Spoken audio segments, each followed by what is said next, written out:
UDA, UDA, kazi ni kazi, pesa mfukoni, tulipe ushuru. Mbona hapo pa ushuru mnaongea na sauti ya chini?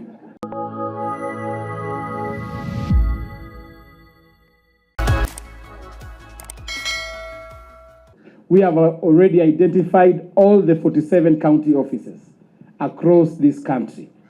And we said because we want to decentralize the functions of the secretariat, we will have regional offices.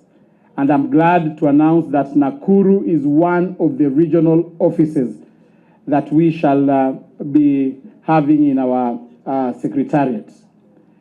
This office, and I want to make it very clear to the membership of the UDA party, that this office is not affiliated to any member of UDA. This office was identified by the secretariat. The rent will be paid by the secretariat. The workers will be paid from the secretariat, and therefore it will serve all the members of the secretariat in a very neutral way.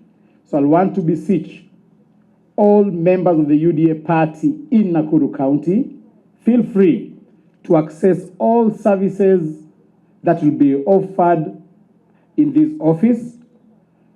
We want to encourage all those leaders who are aspiring to be leaders to feel free and to feel comfortable that this office is not going to favor anybody.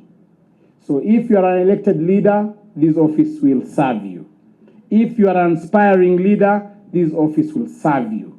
We have insisted as a secretariat that we are going to be as impartial as possible. We do not want to start favoring candidates. I have heard my good brother, the coordinator of Nakuru, saying that in 2027, the status quo will remain. I understood him, meaning that since UDA is the majority and is the dominant party in Nakuru, then the status quo will remain. That UDA will continue being the dominant party in Nakuru. So I want to urge all members to take advantage of this regional office. As you all know, we had planned that we shall have our grassroots elections on 9th December. But after deep interrogation and deliberation by the National Steering Committee, led by our party leader, His Excellency President William Samoei Ruto, we thought it wise to postpone the elections until April. And the reason why we postponed these elections is because, and I want to make it very clear, Karibu sana Mheshimiwa, welcome. Yeah, it's because we wanted all the members of UDA party to register and to participate in these grassroots elections. You all know that we exist within the Kenya Kwanza affiliate families. And we are in the process of negotiating and talking to our sister parties within Kenya Kwanza to fold up so that they join UDA party, so that we build one strong national party. And this is exactly what our good brothers from China did several years ago, and now they're enjoying political tranquility because of having one strong party in the name of the Communist Party of China. We want to emulate them. We want Kenya to have strong political parties, and that is why we are urging our sister parties within the Kenya Kwanza family to consider folding their parties. And these are an ongoing conversation that we are having with them. And that is one of the reasons why we postponed our elections to April, to allow our brothers fold up their parties so that they can come and participate in our elections. So I want to urge members of the UDA party to continue with the rigorous registration of members and registration of candidates ahead of the 2024 Grassroots general elections. I want to report here to the membership of the UDA party that yesterday we had a fruitful engagement with the Communist Party of China, led by His Excellency Mao. And we had agreed yesterday that we are going to have areas of collaboration with the Communist Party of China. One is that the Communist Party of China is going to help us build capacity, is going to help us enhance expertise within our secretariat. As you all know, we are going to conduct the first ever digital elections since we got our independence. And as you all know, technology is an emerging issue.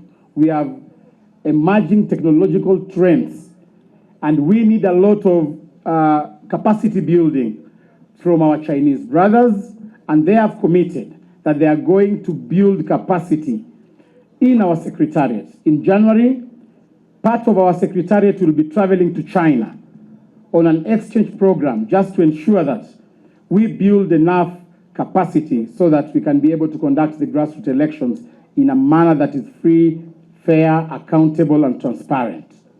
Second, we also agreed that they will come in handy to help us build our national headquarters. And in that headquarters, as a party, we have already purchased land to build a modern, an ultra-modern headquarters. That headquarters will host various offices, and it will also host the UDA Leadership School. We have conceptualized an idea whereby we are going to have the UDA Leadership School. We want to start mentoring young leadership that will take over from the current UDA leadership. We want UDA party to be a party that is going to outlive the current leadership. So 100 years from now, wherever we shall be, Susan and myself, in our silent graves, we shall be smiling, knowing that we left a strong party in the name of UDA. And therefore, that school, we are starting to develop the curriculum that is going to be used. And one of the prerequisites before we give you the UDA certificate is to take you through short courses. First, as an MCA, we'll be able to induct you so that you start understanding the doctrine that leads UDA, so that you understand the vision of UDA. As a member, it is important for you to understand what your party believes in. I have seen in the recent past members of UDA, and these I want to address with a lot of affirmation. I have seen in the recent past members of our party contradicting party positions, members of our party going against the directions of our party leader.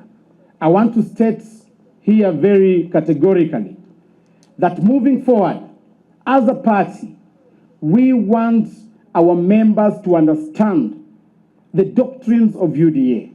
We want our members to understand the manifesto upon which we were elected on. You know very well, we were elected on the basis of economic revolution.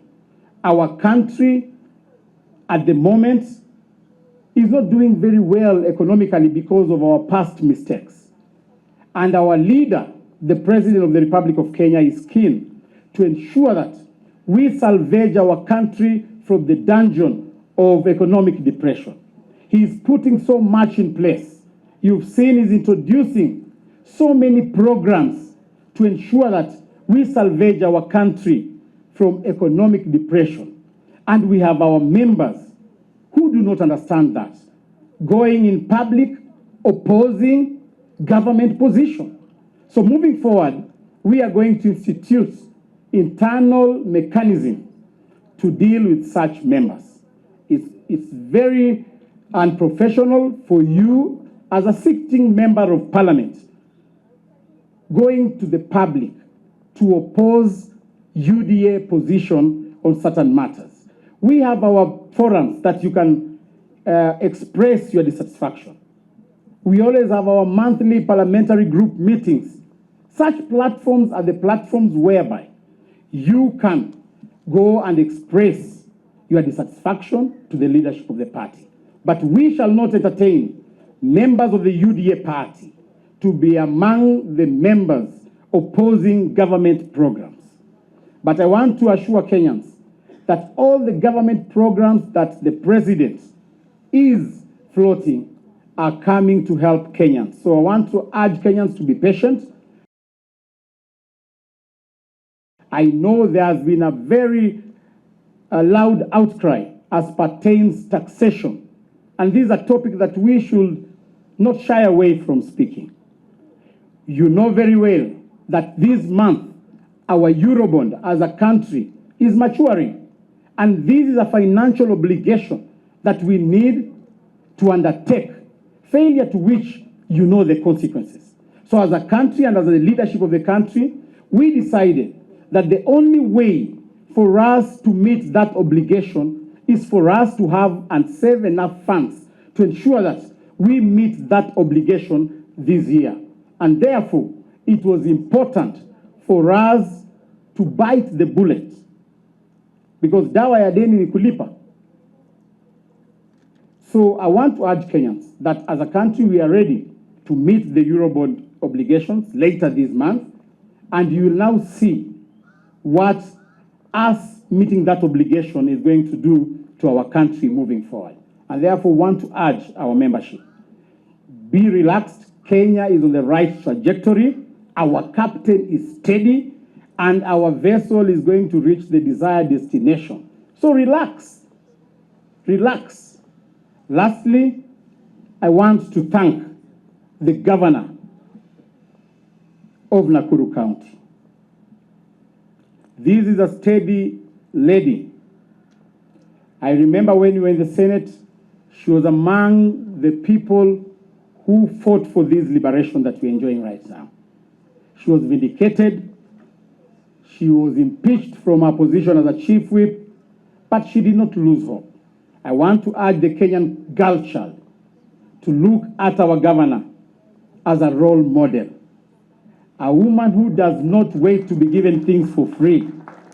A woman who fights for her space. And Governor, I want to assure you, as a party, we are in support of your administration here in Nakuru. We've gone through the town, and the town is very clean.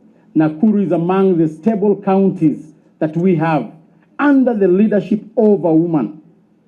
Strength of a woman. Strength of a woman. So Governor, endelea hivyo hivyo, and we hope that the prayers of Bernard will come true. The prayers of Bernard, I don't know, you remember the prayers? I don't want to say them. We just hope that they will come true, but just know that the president supports you and supports women leadership, and as a party, we are going to cushion these special seats that are being occupied by women leaders.